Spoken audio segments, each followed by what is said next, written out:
గర్జించే మేఘాలు, గాలి అరిచిన శబ్దం, రక్తపు వాసనతో నిండిన కురుక్షేత్రం.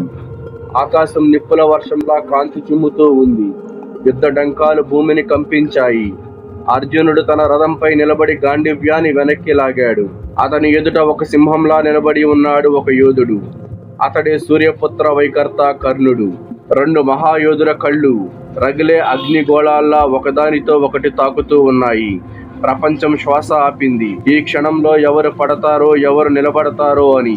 దేవతలు సైతం ఆకాశం నుండి చూస్తూ ఉన్నారు. దుర్యోధనుడు యుద్ధ భూమిలో అరవసాగాడు.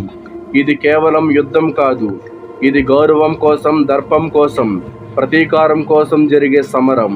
కర్ణుడు ఒక అగ్నిపుంజంలా నిలబడి తన బాణాన్ని పైకి ఎత్తి ఆకాశాన్ని చీల్చే స్వరంతో గర్జించాడు.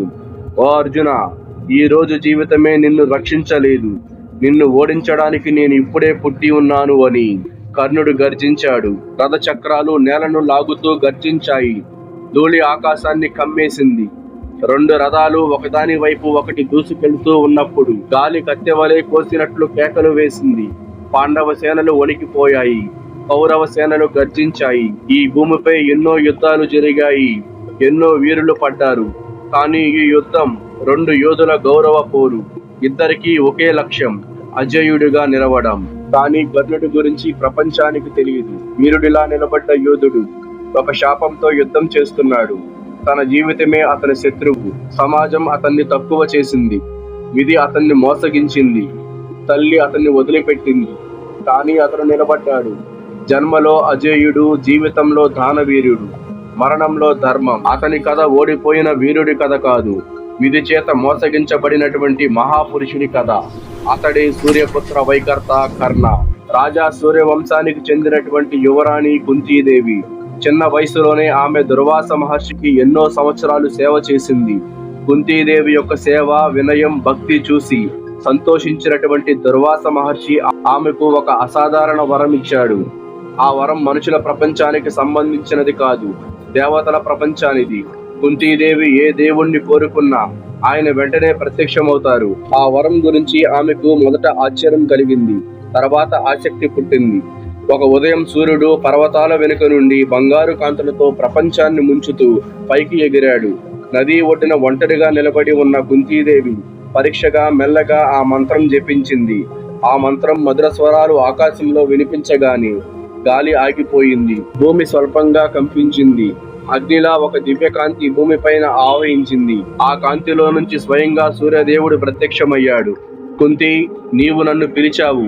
నీవు కోరుకున్న వరం నెరవేర్చడానికే నేను వచ్చాను అని మాట్లాడింది. కుంతీదేవి చలించిపోయింది. దేవా, నేను కేవలం పరీక్షించాను.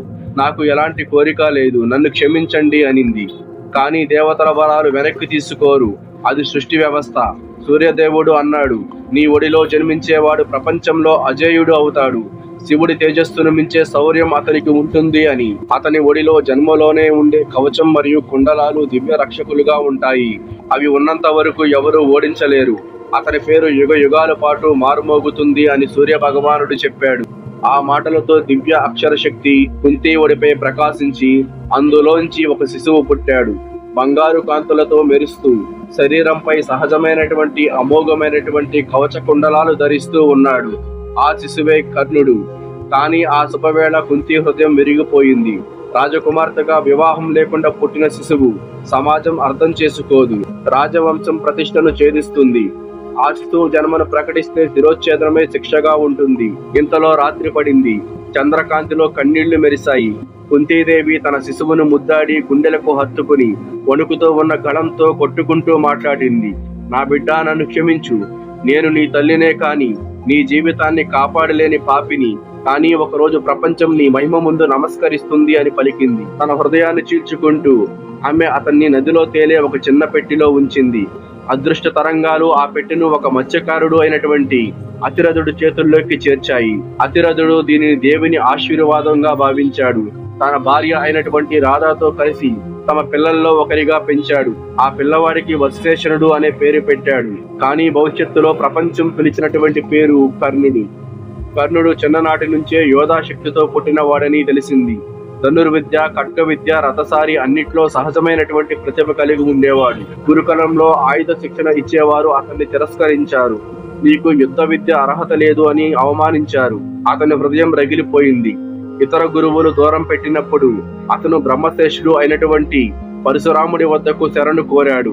శూద్రులకు విద్యనివ్వని పరశురాముడి దగ్గరకు కర్ణుడు బ్రాహ్మణుడిగా వేషం ధరించి మోసగించాడు. ఇలా అతను ఆయుధ విద్య నేర్చుకున్నాడు. ఒకరోజు శిక్షణలో తన ఒడిలో తలపెట్టుకుని నిద్రపోతున్నాడు పరశురాముడు. తొడపై ఒక విషసర్పం కర్ణుడిని కాటేసింది. రక్తం ఉప్పొంగినా సరే, శరీరం దహించినా సరే గురువు నిద్ర భంగం చేయకూడదు అని అతను కేకలేయకుండా భరించాడు. రక్తం జారడంతో పరశురాముడు మేలుకొని, ఇంత నొప్పి భరించడం సాధారణ మానవుడి పని కాదు, నిజం చెప్పు, నీవు బ్రాహ్మణుడివి కాదు అని అరిచాడు. ఇంతలో కర్ణుడు నిజం ఒప్పుకున్నాడు. మోసగించినందుకు శాపం ఇచ్చాడు పరశురాముడు.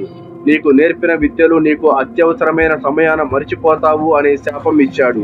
కర్ణుడి విధి అతని పాదాలకే శాపంగా చిక్కుకుంది. ఆపదలో అతని ప్రతిభను గుర్తించినటువంటి వాడు మహారాజు దుర్యోధనుడు. దుర్యోధనుడు అతన్ని ఒక మహారాజులాగా, రాజకుమారుడిలాగా గౌరవించాడు. వెంటనే అంగదేశానికి రాజుగా కర్ణుడిని పట్టాభిషేకం చేశాడు దుర్యోధనుడు. ఆ రోజు నుంచి కర్ణుడు తన సమస్త జీవితాన్ని స్నేహానికి అంకితం చేశాడు. అర్జునుడిని ఓడించడానికి నేను పుట్టాను అని ప్రతిజ్ఞ చేశాడు. మహాభారత యుద్ధం ప్రారంభమైంది. క్షేత్రంలో రక్తం వర్షంలా కురిసింది. కర్ణుడు ఒక సింహంలా యుద్ధ రంగంలో ప్రవేశించాడు. అతని బాణాలు మెరుపులా గర్జించాయి. పాండవుల సేనలు భయంతో కంపించాయి. ఒక్కరోజే అతను 1000 రథాలను నేలకొర్చాడు.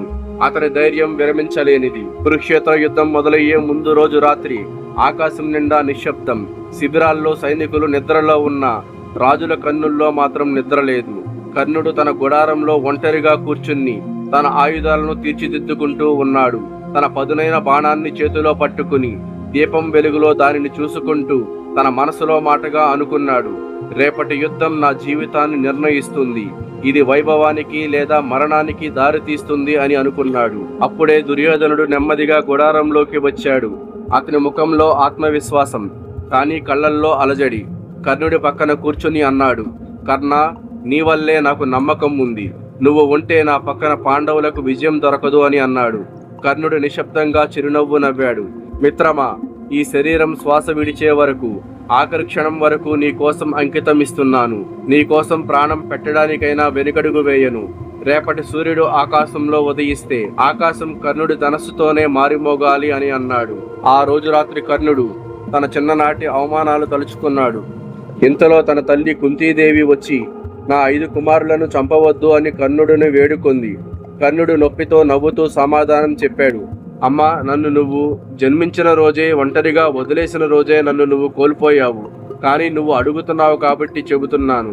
నీ 5 కుమారుల్లో 4 బ్రతుకుతారు, అర్జునుడు తప్ప అని సమాధానమిచ్చాడు. కుంతీదేవి కళ్ళల్లో కన్నీళ్లు గరగరలాడాయి. కర్ణుడు వెనక్కి తగ్గడు అని. మరుసటి రోజు ఉదయం శంఖారావం ఆకాశాన్ని కంపింపజేసింది. ఇరుపక్షాలు ఒకదానికొకటి ఎదురుగా నిలిచాయి.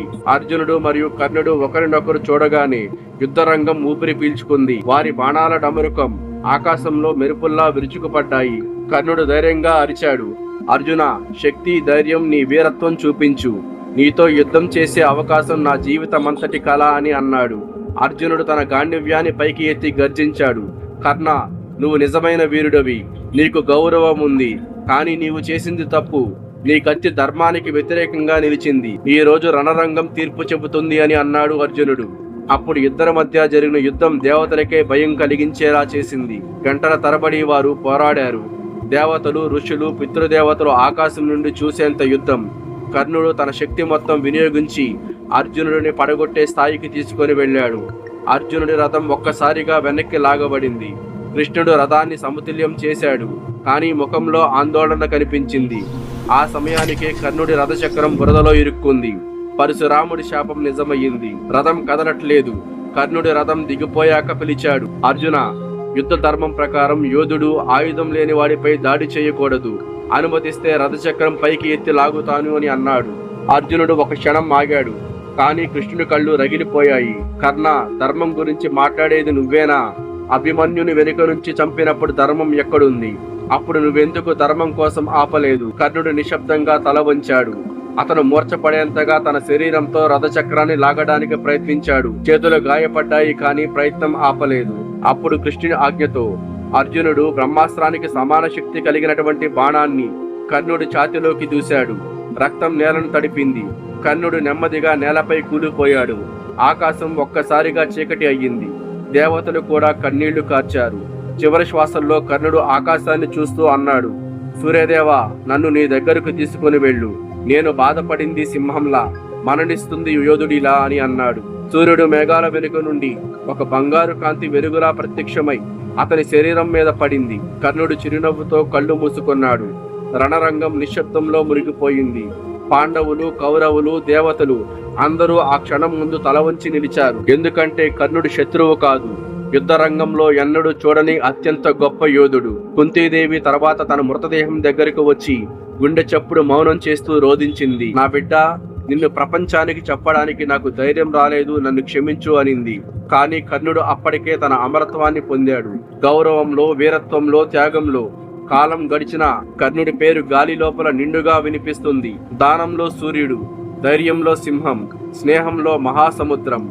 అతడే సూర్యపుత్ర వైకర్త కర్ణ. నా ఎక్స్ప్లెనేషన్ కనుక మీకు నచ్చినట్లయితే నా SRK ఫ్యాక్ట్స్ బడి ఛానల్ని లైక్ చేయండి. సబ్స్క్రైబ్ చేయడం మాత్రం మర్చిపోకండి. Please subscribe.